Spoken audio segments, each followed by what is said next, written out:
Hello అండి, welcome back to our channel. ఈరోజు పన్నీర్తో ఒక మంచి రెసిపీ షేర్ చేస్తున్నాను. ఇది చాలా తొందరగా, టేస్ట్ కూడా చాలా బాగుంటుంది. ఇందులో ఎక్కువ మసాలాలు కూడా వేయం. చాలా తక్కువ మసాలాలతో ఈ కర్రీ అయిపోతుంది. ఇది రైస్లోకి, చపాతీలోకి, బగారా రైస్లోకి చాలా బాగుంటుంది. అదే పన్నీర్ బుర్జీ. ఇక్కడ నేను 200 గ్రాముల పన్నీర్ని తీసుకొని తురుముకొని పక్కన పెట్టుకోవాలి. తర్వాత 2 మీడియం సైజ్ ఆనియన్స్ని, 2 మీడియం సైజ్ టమాటాలు, 2 పచ్చిమిర్చిని కట్ చేసుకొని వాటిని కూడా పక్కన పెట్టుకోవాలి. ఆనియన్స్ని, టమాటాలని చిన్నగా కట్ చేసుకోవాలి. నెక్స్ట్ స్టవ్ ఆన్ చేసి కడాయి పెట్టి హీట్ అయిన తర్వాత కర్రీకి సరిపడా ఆయిల్ వేసుకోవాలి. ఈ కర్రీకి ఆయిల్ కొంచెం ఎక్కువగానే వేయాలి, లేదంటే అడుగంటుతుంది. ఆయిల్ హీట్ అయ్యాక తాలింపు వేసుకోవాలి. తాలింపు వేగాక కరివేపాకు, పచ్చిమిర్చి వేసుకొని వేయించుకోవాలి.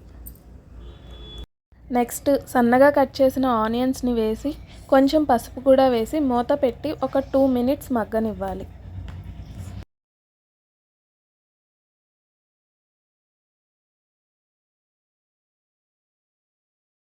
ఒక స్పూన్ సాల్ట్ వేస్తే ఆనియన్స్ తొందరగా మగ్గుతాయి. ఇది ఒక టిప్ కర్రీస్కి. ఆనియన్ సాఫ్ట్గా అయిన తర్వాత 1/2 స్పూన్ అల్లం వెల్లుల్లి పేస్ట్ వేసి పచ్చివాసన పోయే వరకు వేయించుకోవాలి. నెక్స్ట్ కట్ చేసిన టమాటా ముక్కల్ని వేసి బాగా కలిసే వరకు కలిపి సాఫ్ట్గా అయ్యే వరకు ఉడికించుకోవాలి. ఈ కర్రీ సేమ్ ఎగ్ పొరటు చేస్తాం కదా, సేమ్ అట్లానే సేమ్ ప్రాసెస్. ఇప్పుడు టమాటాలు సాఫ్ట్గా మగ్గిన తర్వాత తురిమి పెట్టుకున్న పన్నీర్ని వేసి పన్నీర్లో ఉన్న నీరు పోయే వరకు ఉంచుకోవాలి.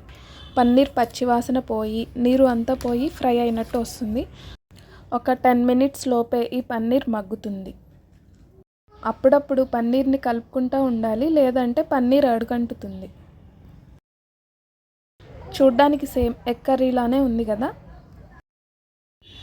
పన్నీర్ ఫ్రై అయ్యాక రుచికి సరిపడా ఉప్పు, కారం, కొంచెం కాశ్మీరీ రెడ్ చిల్లీ కారం, కొంచెం ధనియాల పొడి, కొంచెం గరం మసాలా, కొంచెం చికెన్ మసాలా వేసి కలుపుకొని ఒక 2 మినిట్స్ వేగనివ్వాలి. సాల్ట్ ఫస్ట్లో కొంచెం వేసాం కదా, సో చూసి వేసుకోవాలి.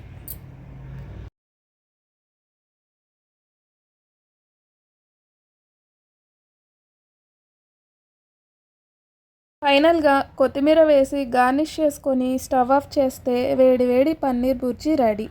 ఇది రైస్లోకి, చపాతీలోకి, బగారా రైస్లోకి అన్నిట్లోకి చాలా బాగుంటుంది.